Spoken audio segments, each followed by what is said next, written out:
Welcome back, everybody. Today, I'm here with my friends Elise Daly Parker and Alana Kuwabara to talk about navigating the ups and downs of identity and motherhood. But before we get started, I'd love for us to just real quickly share with one another what is making your mom life easier right now. Elise, do you want to go first? Oh, sure. Well, I've been thinking about acceptance and the serenity that comes from that. So I was just thinking about that yesterday as I was watching the snowstorm, and I was reminded of how I used to get like frustrated between, oh, I have so many things I want to get done, and oh, I want to go play with my kids in the snow. And I just think accepting that, some days are just meant to just slow down and give up on. Sick days are the same. It's just go with it. They're going to be over soon enough, honestly. So acceptance. Yep. Yeah. Kind of building off what you said, because I saw your notes from earlier, is acceptance, but also flexibility. Yes. So, Yes. Yes. I did Always. add that. So I have, and I've shared this before, I have an 18-year-old and I have a 16-year-old and a 14-year-old. And I find like over the last month with my 16-year-old and my 18-year-old, I'm starting to sort of question the rules that I've had in place and saying to Mm. myself, like, these are sort of arbitrary. Like, did I make these up? Do I have a good reason for them? Do I really need to stick with them? Um, like, for one, and I don't think I've shared this with my daughter, she has a curfew, Mm. but like the other night, she was late because her boyfriend, who was her ride, dropped off her friends. Her friends didn't have a ride home. Like, am Mhm. I going to punish that? Is this time that she has to be home? Like, is that really important? Is it arbitrary? Did I just make it up because I think I'm supposed to have a curfew? Does it matter if she's checking in with me every, 30 minutes and when she's delayed, I know where she is? Like, so I've started questioning why I have certain rules in place and sort of holding them with more of an open hand and not saying like I need to have a curfew. My kids need to have a curfew because I had a curfew or like like even my oldest who's 18 like learning how to say, "Oh, like who says that you can't have a glass of wine with dinner? Like you're a grown up now. You live somewhere else. Like are we going to get you in trouble because you know what I mean? Like what are Yeah, what I what are the think rules?" that's great. Yeah, that's flexibility with much older children, obviously. And I have to tell Mhm. you, my father was a master at that. It was eventually, and he was very strict. But when we started getting in trouble too much for those rules is when we would go out to dinner and have a discussion about it and really talk Mhm. it through. And he would Mhm. start to treat us more like adults. So I think that's really Yeah. good to question those things. Why do I think that's the right thing to do? Maybe it's Mhm. not. Yeah, and I can That's even look great. back over when the kids were little and think that I had these rules for no good reason. Some of them I regret, and not because they had drastic measures, but because maybe we missed out on a few things or Mm. it wasn't that big of a deal, right? And I thought I had to parent a certain way, and I never really questioned or had flexibility in what I had predetermined, and so it's definitely helping me navigate the teen years. I do believe we could probably have a full discussion on flexibility. All right, what about you, Alana? Well, um, probably frozen cauliflower is really Hey. great for us right now. Which can also be used, speaking of flexibility, as something for like a bump on the head. Yeah. Yeah, some people would probably prefer to use it for that. We actually really love roasting frozen vegetables. I Mhm. know this is like off on a different kind of tangent, but No, it's for good. some reason, like my daughter will eat anything. Like she tried frog legs when she was like 4 years old. She will eat anything Yeah, once. My son, we've had to work on him with that. yeah. But for some reason, whatever reason, they love roasted vegetables. So I had a day today where I was just in one, I like sat in this chair as you're seeing me now, Mhm. just all day. And I was just in meeting to meeting, and I would run out, throw in the oven, throw the frozen vegetables on the tray. I did a Oh. roasted cauliflower and garlic soup for lunch with Mm. some bone broth powder in there, get some protein, and it was delicious and filling, and everybody was happy. Wow. Yeah, That's healthy eating. we do keep frozen We're cauliflower trying. on hand because it's not something that I would buy ahead of and use right away, but I love it as like a go-to in Mhm. the freezer. I could pull it out for a soup I made the other day with it. We'd love to Yep. cover it in cheese, which maybe is not so healthy, but like It's your we, protein. yeah. I mean, I enjoy it. I would not keep it fresh in the house. It wouldn't, it just, I would choose other things over it. And so to have it on Definitely. hand is great. Yeah, I agree. Yeah. Frozen. Yeah. Okay. Let's add our So cauliflower, our frozen cauliflower recipes. yes, we could do that. We'll link to some of them in the show We'll notes. link. All right, so on to mom identity crisis. What I love about having you guys in on this conversation is I think that we represent different stages in our motherhood and we bring different experiences to this conversation. So I thought we could start off by talking about the different types of identity crisis that we see when becoming moms. And I think we can, even touch on sort of the season that we're in right now.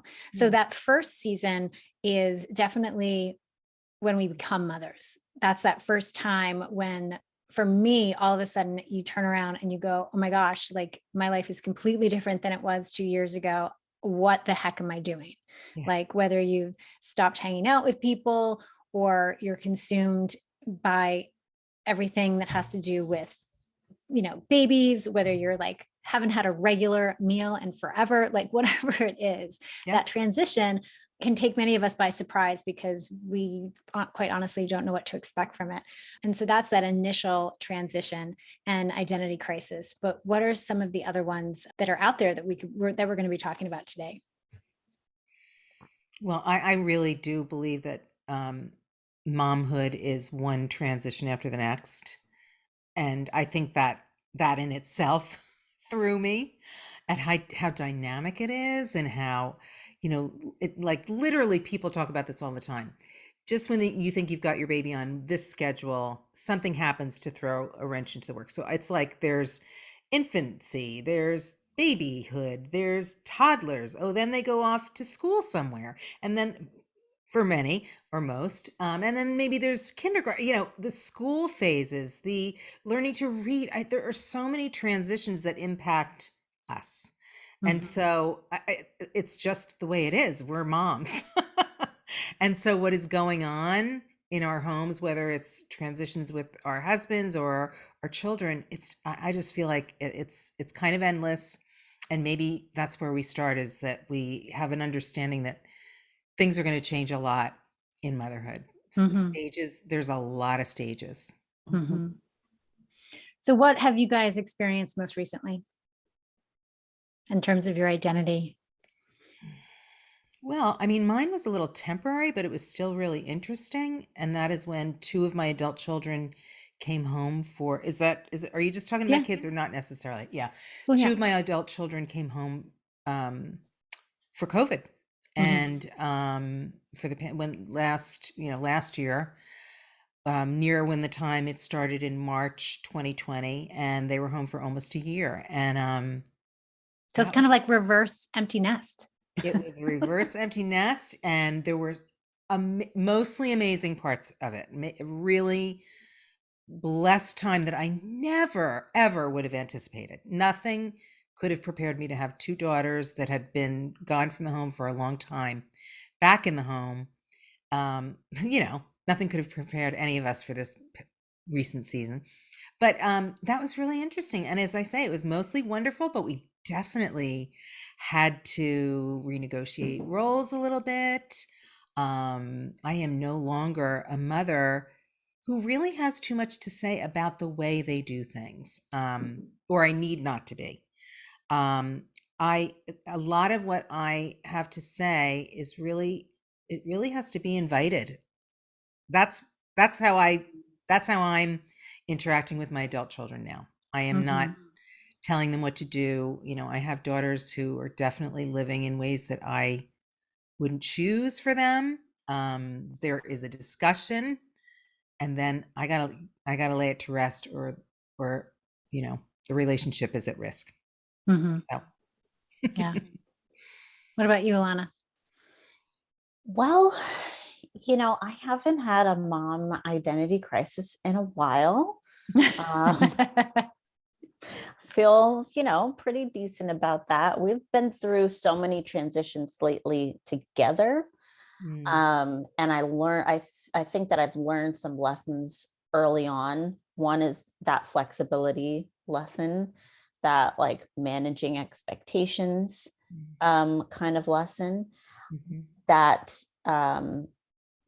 realizing that I want to be consistent in my reactions with my children. And I learned that lesson by messing that up and realizing that I was like Dr. Jekyll and Mr. Hyde, and going, okay, I don't want my kids to feel like they don't know what to expect when they come to me with something.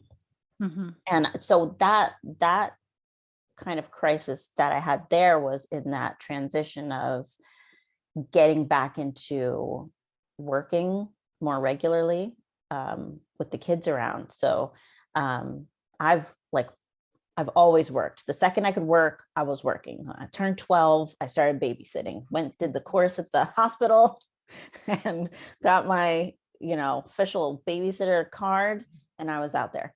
And so I've actually almost always worked. When I had my daughter, when I had my first child, I was working part-time. So, I think but then when I had my son, we moved from Canada. We had been living in Canada. I'm not Canadian. I must emphasize that. But we had been living in Canada. We moved to the States, and while I was pregnant with my son, and then and we lived with my parents for a little while, and my daughter was 2, and then she turned 3, and at any rate, I didn't have a job, and so I was just raising, my 2 kids at home. And then when I started working again, trying to figure out how to be myself in this job, be myself as a mom. I was just talking to a mom on Instagram, actually. We became friends on Instagram, and she's a lawyer, and she just had her second, and her first is a toddler, and she was going through a bit of an identity crisis there as well, because she's working still a little bit. And am I a bad mom if I'm in this really rigorous profession? And I shared with her, it's my opinion, but I think, God's writing her story, and he's writing her kids' story, and he matched them up. He matched her kids up with a mom who's a lawyer, and he knew that she was a lawyer and that she was going to need to also raise her children. And there's grace for that. He's going to take care of you, but you have this that kind of, I think, that working outside of the home type of identity crisis, where it's like you feel like you need to be all these different people to everybody in these different spaces, and how do I give my best in all of those spaces? And so I think for me, that was the last time I really felt like I have to figure this thing out. I'm struggling. Did you struggle when you stayed home for a little bit? How long were you home without working when you moved to the US? And probably a good year. Yeah. We were going through so many other transitions. We had moved, we were living with my parents, then we found a house, and we moved into the house. And like, there was so much coming at me at once. And I also, we moved back to my hometown. And so that was weird. I don't know if anybody's ever like moved away and then gone home, and like that, I just had to, there was a lot I had to deal with. That's every Hallmark movie. Yeah. She goes home. One of the 3 plot lines. Yes, exactly. Yeah. I have done that a lot. I moved back to the town I grew up in for years. Yeah. Yeah. And it's just like, this is another part of the crisis, right? Yeah. There's all these ghosts. I felt like there were these like teenage versions of me everywhere, like at the movie theater and like the, the mall. And it's like, I used to work at that store in the mall, and now there's different stores. And so I was confronting a lot at once. Yes. Honestly, Wow. it was very difficult. If Yep. I'm being honest, it was not easy, and I struggled. I really internally kind of failed my way through that. I don't think I'm sure that there were not a lot of people who were aware of that, because that was, kind of a private inner turmoil that was going on. Yeah. And I really had to like have a reset, in terms of, understanding what was happening to me, that it wasn't permanent, that, God is good, focusing on the good things. I used to just remind myself, like, I have this beautiful baby, this wonderful daughter, we have a house, we have cars, like a constant reminding myself of that. It was helpful to me to go back to work, because at home, I was just me in my head, and a toddler, and an infant that, so Mhm. when you don't have that like adult conversation with other people, that can get very difficult. Then you can just get all Mhm. in your head.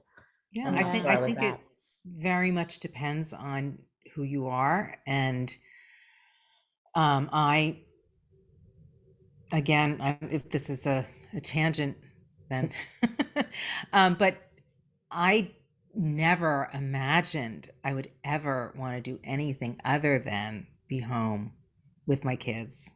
That's how you grew up. It's how I grew up. Yep. Yeah.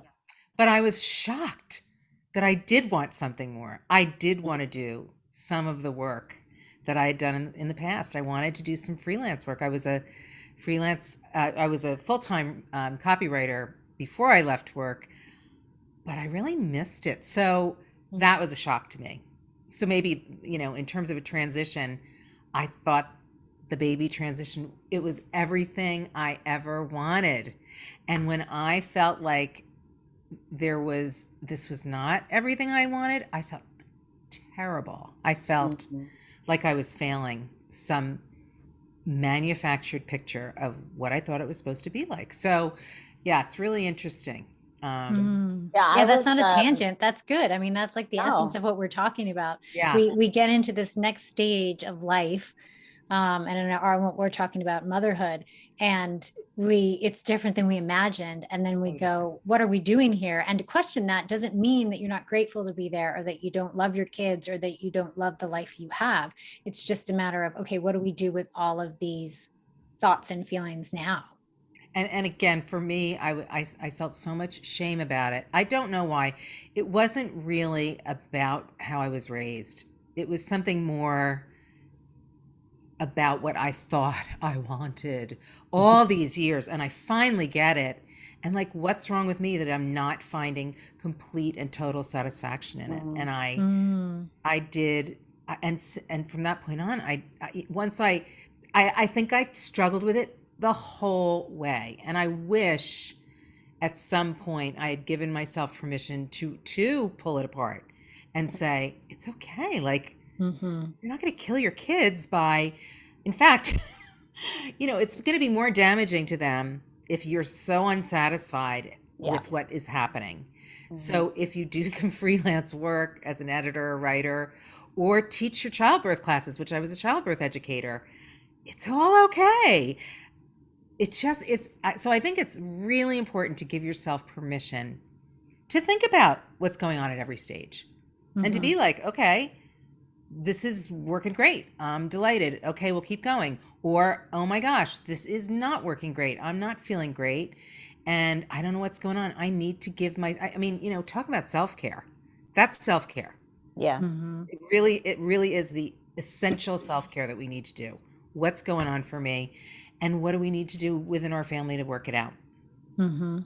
So, Yeah, when I think of some of the identity crisis I've had, They haven't been major, but like I definitely, like I mentioned earlier, staying home a couple years later, turning around and going, oh my gosh, like sort of like, who am I? Yeah. Like I went to school for design and architecture and I did that for a long time. And I started to have this like internal debate of like, well, am I still a designer? Because I'm not Mm, currently designing. And do I know when I'm going to start designing again? Does that mean I'm not a designer anymore? Or am I still a designer? Because that's who I am on the inside. Like literally yeah. Yeah. like letting that distract me and diminish what it was that I was doing with my children.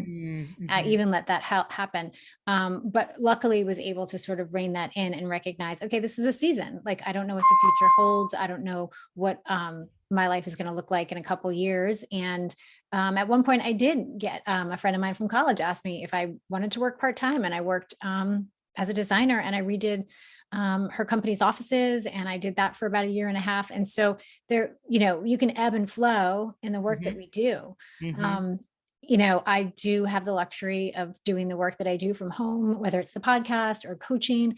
But even as my motherhood is beginning to change and my kids need me less, I Yeah. find myself going through that again. Like I'll walk in a Absolutely. room and I'll be like, Absolutely. nobody needs me. Nobody cares that I'm here. As long as dinner's on the Mm-hmm. table, nobody even wants to know how my day is. Like that really healthy pulling away that's happening in my home has now caused me not to question my work life, but like my personhood and the need for people, that the need people have for me, and do they really need me, and am I done now, is this all there is left? Like Oh, yes. Yes. Yes. Oh my goodness. Yes. I have Yeah. so been there. And I think it's, Mhm. again, it's kind of like, I remember that I feel like, did I talk about this? But one year when my kids, one was left in high school and two were coming home from college. So it was the first time the three of us had been together in a long time. My stepdaughter was 11 years older, so she was already out of the house and living on her own. And I remember after they left, saying to my husband, I just, I just feel like nobody really loves me. And he said to me, it's not their job to love you, it's your job to love them. And I was like, what? But it was true. It was like that's the phase we had moved into. Mm. It's like I'm their mother. I chose to have them. They're doing what they're supposed to be doing. They're pushing back, moving away, doing all their things. And it's leaving me feeling unwanted and unloved.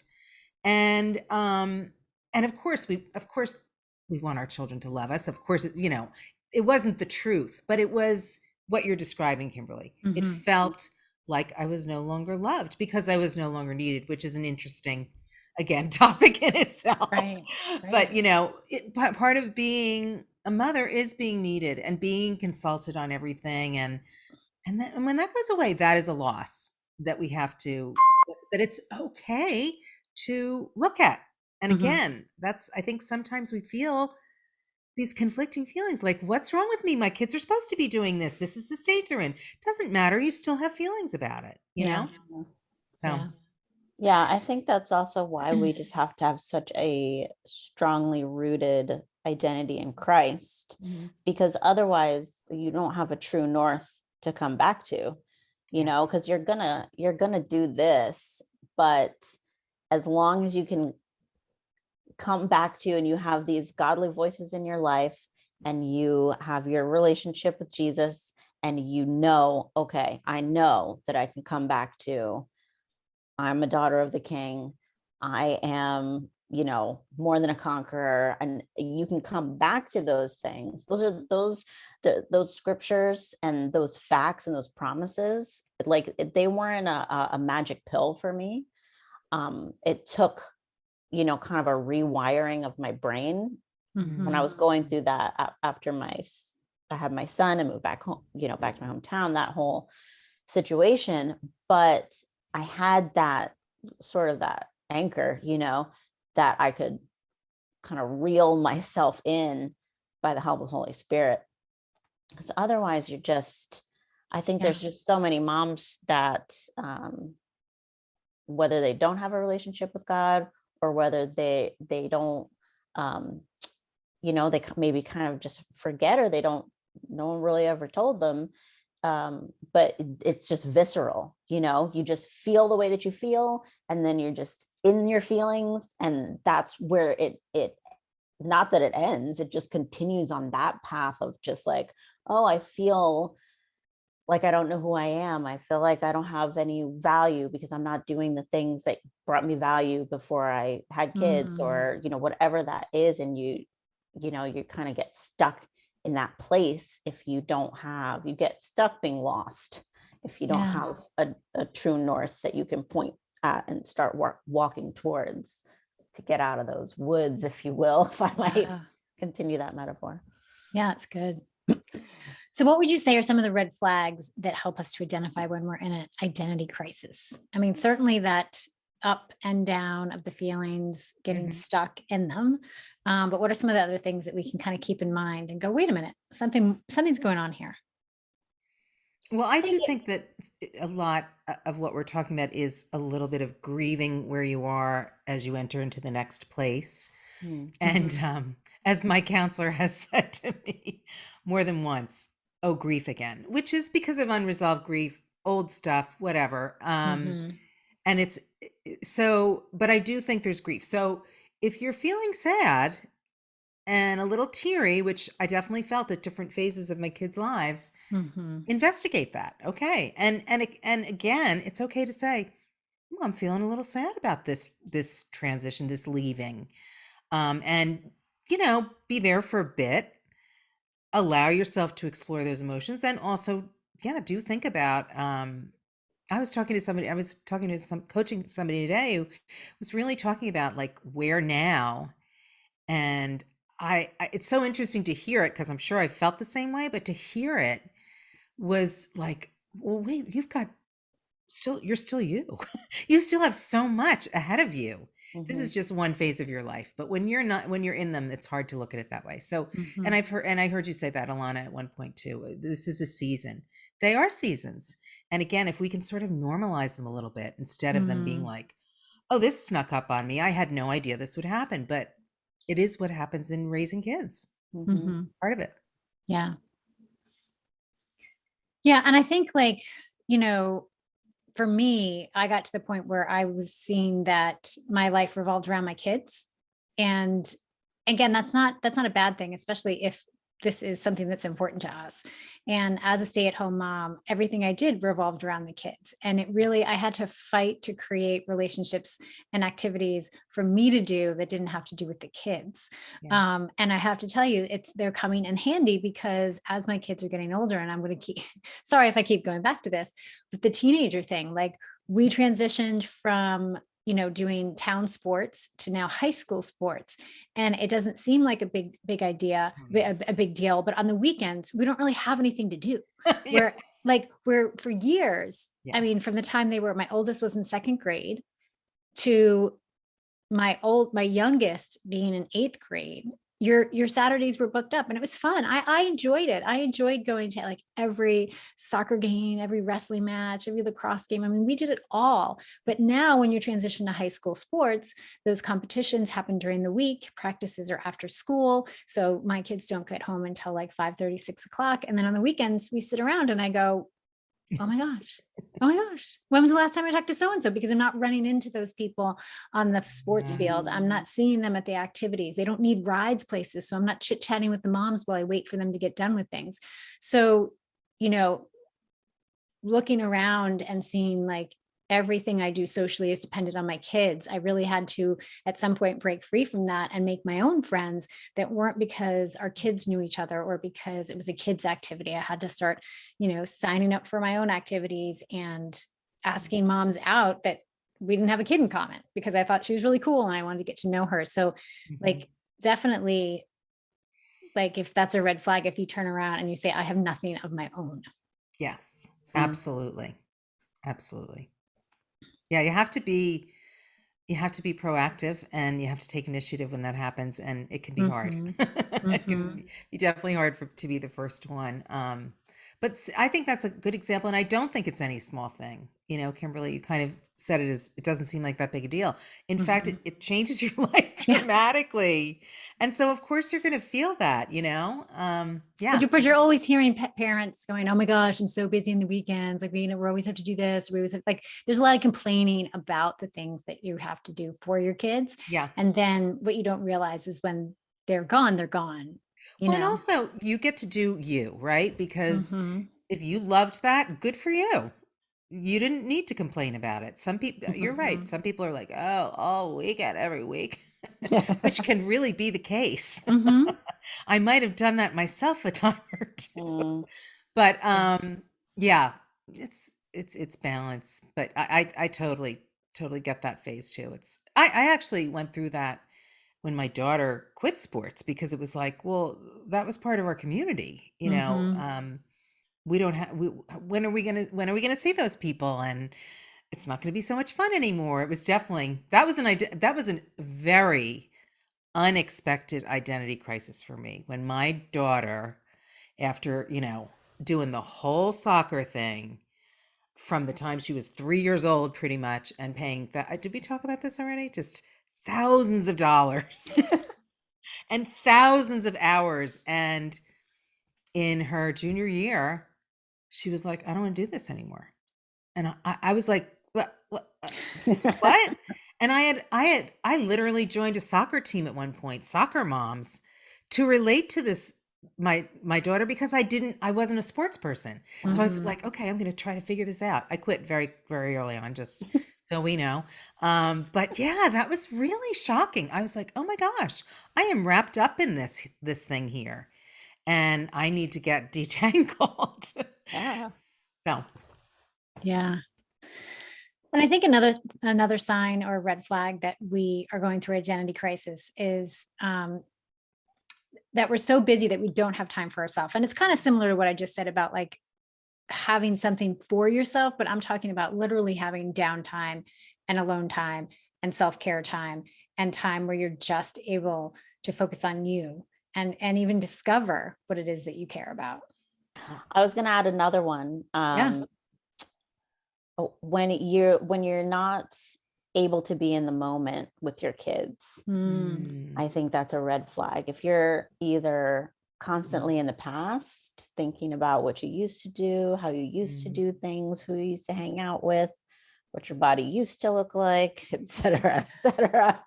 Um, or if you're constantly in the future, like what you're going to do once the kids are mm, in mm, daycare, once they're in school, and you like can't wait for this stage to be, or once they're out of diapers, or whatever the stage is maybe that you're in, and you just like can't wait for it to be over. I mean, it's diapers, that they're the exception. I couldn't wait for that to be over. But I think that if you're having trouble being in the moment, mm. just enjoying It's good. your children, enjoying the like we're saying over and over again, that it's temporary, these are seasons, and they come and they go, and you're not always going to be shuffling around in sweatpants, hopefully. um Never. You're not, you're not always going to be a couple of days out from your last shower. You're gonna move on through this True. phase, True. and Yes. not that you should enjoy being a couple days out from your last shower, but Well, maybe. I mean, especially if you come from a high pressure situation where you're like, I have to dress up all the time for work.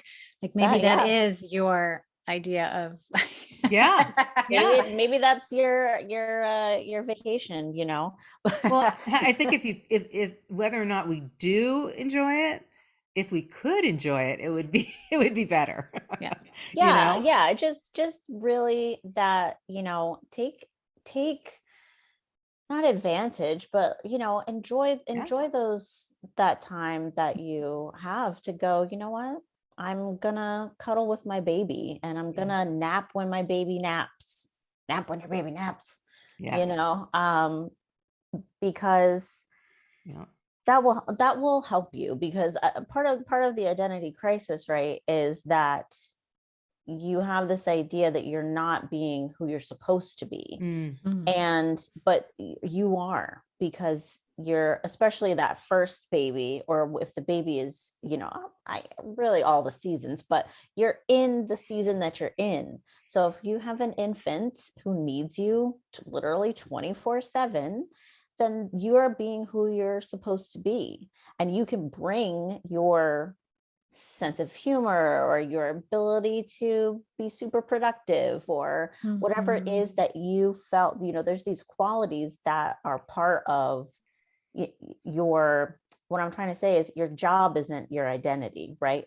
But when you were in your job, or when you were single, let's say, or you were, maybe you like to travel a lot when you first got married, and then now you haven't been traveling, but whatever that is, your there's core qualities of who you are as a person that inform that, and you can bring Mhm. that to your motherhood and Mhm.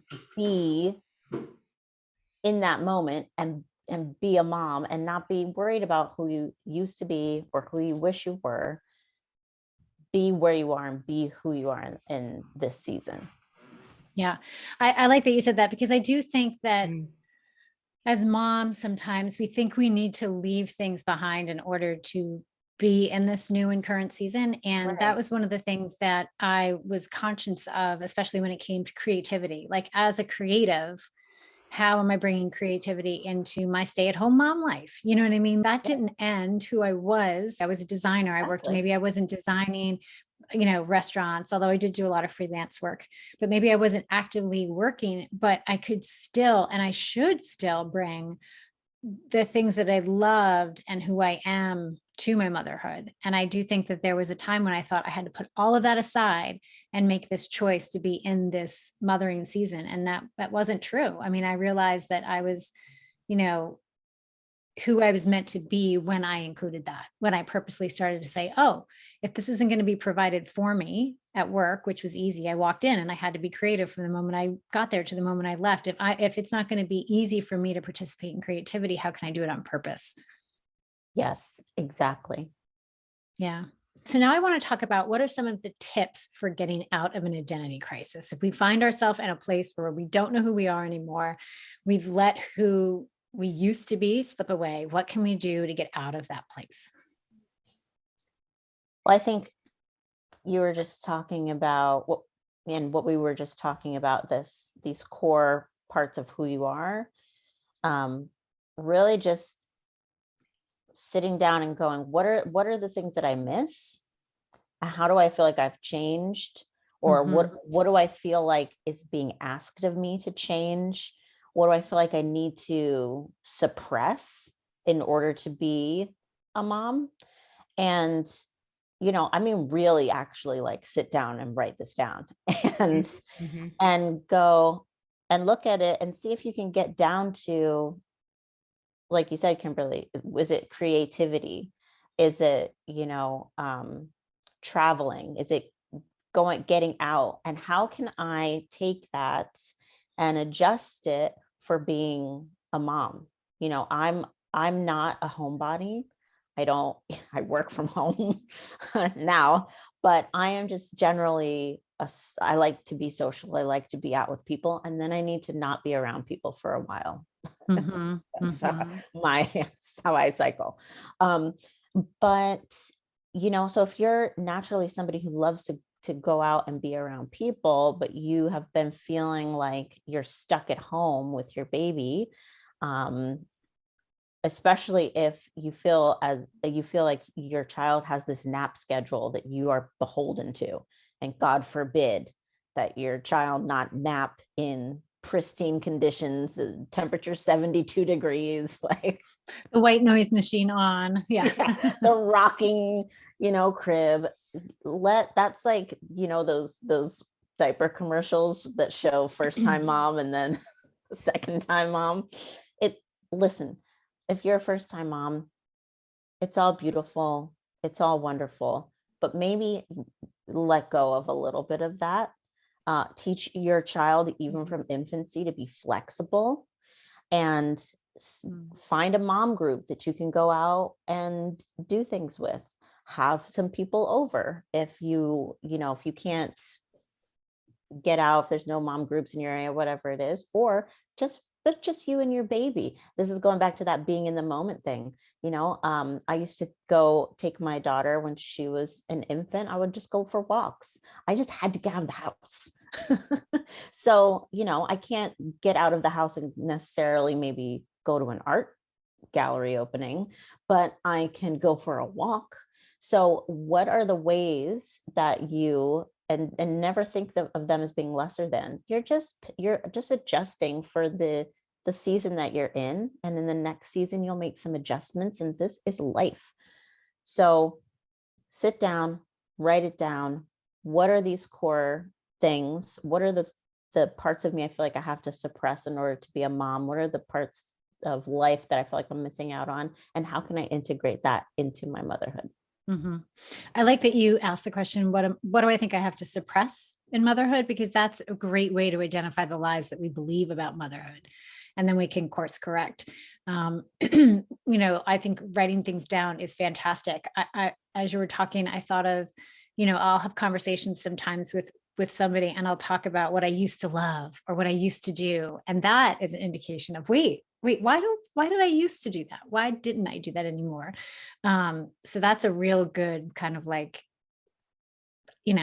bright idea, light bulb at the top of the head. Hey, ooh, this is something I need to take note of. Yeah. Yeah, I think it's again, there's a sense of you have to know yourself, and Mhm. um I think that's again really changing.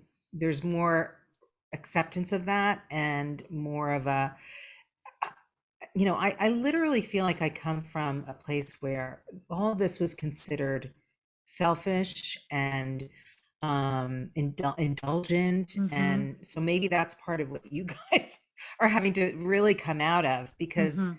I am older than you, and I did raise my kids in a slightly different era, and or maybe majorly different era in some ways. We were anyway, so it wasn't so much, was not didn't feel like a choice for us. So I think continuing to know who you are and what brings you life is really Mhm. important. Like, I think about people are so important to me. Friendships are so important to me, and I actually always have to integrate that into my life. And as what I do with a lot of my time is spend time alone as an editor and a writer, and I got to balance that with people, just as I had to do the same with my kids. Writing is another one. Like, it's just one of those things that I love and is really important to me. And so carving out at least a little time to do that helps me stay connected to me and what I Mhm. care about. Yeah. And I think too, Kimberly, you've incorporated, one example I see of you and your family incorporating Mhm. sort of this family culture is the travel aspect. Like, that's something that you love, your husband loves it, and now your Yeah. kids love it, and it's a family thing. So you've incorporated that sense Yeah. of adventure Mhm. into your life Yeah. as part of not just you, but your whole Yeah. family, which I think is also Yeah. awesome. That's great. I love that you said that, Elise, because it's like I was saying earlier, God's put your family together. Hmm. He wants you to take those great things that he put inside of you and pass them Yeah. on to your Yeah. children. Yeah. And I think that's wonderful. Yeah. Well, I am going to put in here a shameless plug. One of the things you can do is get the help of a coach. Elise is a coach. I'm a coach. Hmm. Having somebody to talk to is really, really important. And as coaches, we typically help people walk through this process. So I do want us at least to share, and Alana, you can jump in as well, even though you're not an official coach, to talk about some of these questions that you would have asked of yourself by a coach.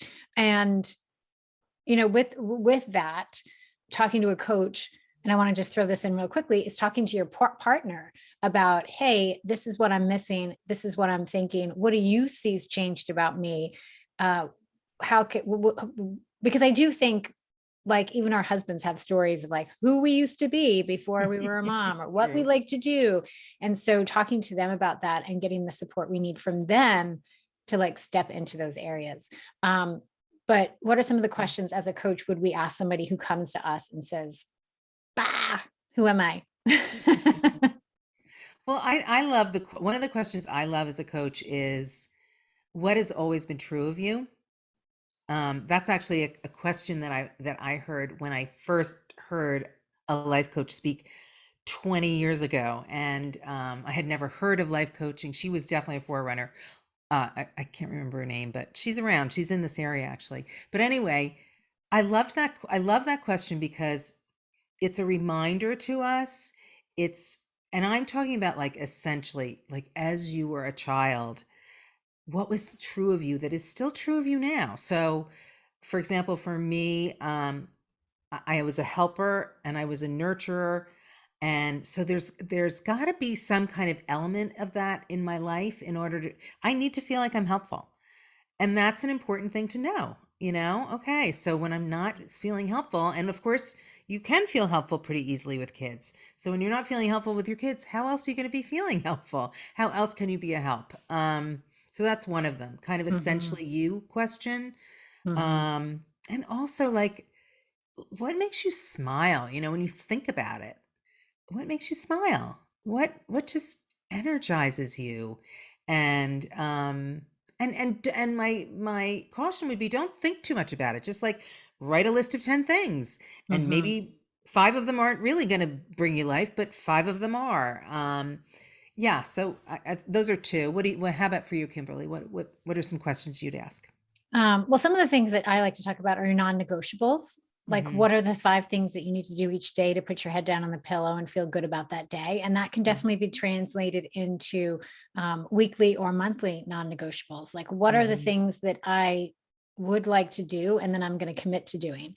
And for me, that's the transition step where we say we're going to take, like what Alana mentioned earlier about, how is parenthood changed you? What do you believe about parenthood, and letting go of those expectations, and then transitioning into a plan, right? Like, what do I do? What can I literally like put on the calendar on a daily basis? What can I put on the calendar on a weekly basis, monthly basis?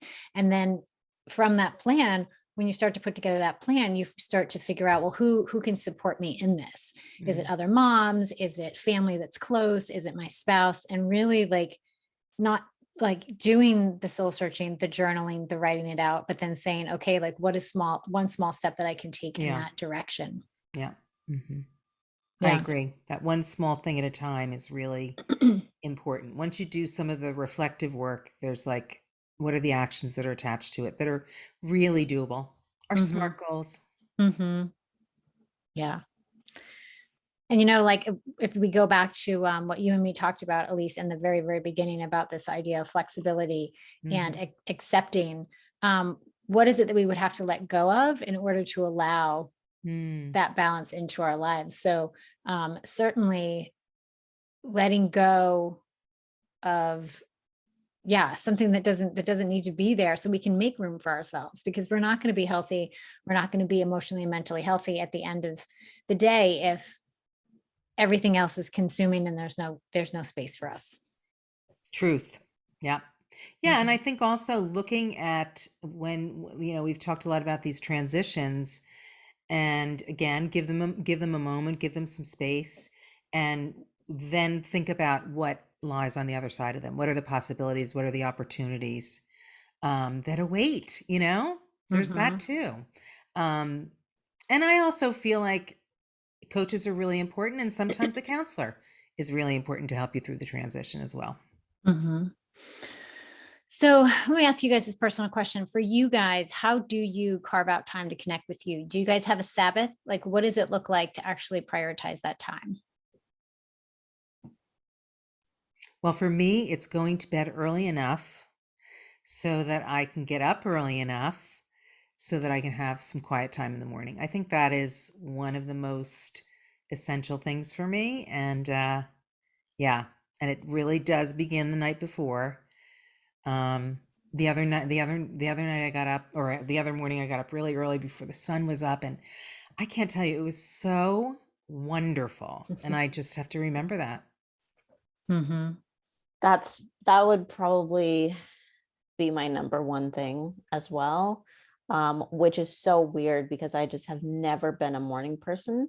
I Me still neither. don't feel like a morning person. No, me neither. So it's hard. It's such a sacrifice to go to bed earlier, Yes. to get up early. Yeah. But there's just nothing like, and I started doing this Marie Kondo thing. This is one of the things that sticks out from, when the craze was first starting. I read the book, and she always opens the windows in the mornings, first thing she does, or whatever she said in the book. And so I started doing that. And just I have to open the window. I have to open the blinds a little bit, let some sunshine in. I don't like any house lights on. I just want sunlight. Everyone's asleep. I have my cup of coffee, and it's just that peaceful, whether I'm, gonna read the Bible or even just kind of sit there, like that's great. And then also for me, getting out of the house, as I've mentioned before, is very important for me, and I have to kind of force myself to do it. Yeah. That's another hard thing to do, but because everybody needs something, and you sometimes you just don't even want to face the uproar that will happen when you're like, I'm leaving. I don't want to deal with that. I'd rather just stay home. But staying home and not having anybody knock on the door isn't as good as getting out of the house for me. It's not the same thing. So yeah, those two things. In terms of like, a Sabbath, we have a flexible kind of Sabbath. We have a kind of a Friday night through Saturday. We've, like, for my husband and I, our whole marriage, we've been involved in church. This season that we're in, I am not involved regularly in church on Sundays, but he is. And our church has 2 services. So Sundays are like church, nap, football, Yeah. And that's, kind of the rhythm of our lives right now. Mm-hmm. Well, I think that Sabbath for me was something that really did help me through whatever identity crisis I might have been having at the time. But my experience with Sabbath was choosing a day that wasn't Saturday or Sunday, because Sunday was the day I prepped for the week. And, whenever my schedule, ordered groceries, whatever, that was sort of a prep day. And then Saturday, certainly when I was on driving everybody to and fro on the sports field, like making sure everybody had snacks and this and that, that was not a day off for me. So I had the ability to choose Friday because nobody was home, everybody was at school and work. And then it was natural for me to not want to do anything on Friday when my kids got home from school. And so I just sort of gave myself that day to be the permission for that to be my Sabbath. And so I would just, if the kids wanted to watch TV, we'd watch TV. If they wanted to watch a movie or binge something when they came home from school, we would sit down and we'd watch TV in the middle of the day, like whatever it was. But my journey with Sabbath was doing a lot of things that I thought I should be doing, and then going, I don't really like these as much as I thought they would be. Like having nothing to do all day and just read a book. Like I was like, oh, that's nice for like an hour or maybe even only 30 minutes. Yeah. And like you, Alana, I was like, I need to go someplace. So even if I went and did a few errands, it was like that I would take my time in Target and I would look at everything, and it wouldn't be about the errand. It would be just about getting out of the house, or I'd go and maybe I'd like bring my book to Starbucks and I would sit because I knew I would see like 3 or 4 people that morning. So this idea of, even just getting out of the house and interacting with like the cashier was like enough to kind of fill me. Then I started doing some projects. I mean, now my Sabbath on Friday is when I go play tennis. Like I signed up for a class. I'm committed. I'm in, I paid for it. So like, figuring out what it is that I really enjoy, what it is that I want to do, not have to do. And so that really forced me to take a look and say, wow, like, let's get back to basics and let's get back to like, what makes you happy. Nothing like running slow errands with no kids. It's true. Playing whatever music you want in the car. Yes. Yes. Especially when you've done it for years with the exact opposite. It's just, yeah. I remember going to the grocery store by myself and, just feeling like, oh, So much fun. One time I was having a play date with a friend, and we had both had our sons around the same time, and I was like, we got to get breakfast from Panera. I'm gonna run out. I left the kids at her house. I went and I did a lap around the parking lot, just walking around. I was like, I'm free. Yes. This is what it Yes. feels like to walk by myself Yes. in a Yes. parking lot before I Yes. came back to the play date. Yeah. And sometimes, that's all you need. Well, It's true. for sure. Can be small, simple things. Yeah. All right. Any last thoughts as we wrap up, ladies? No, I feel like we've covered a lot of ground. Yes. Yeah.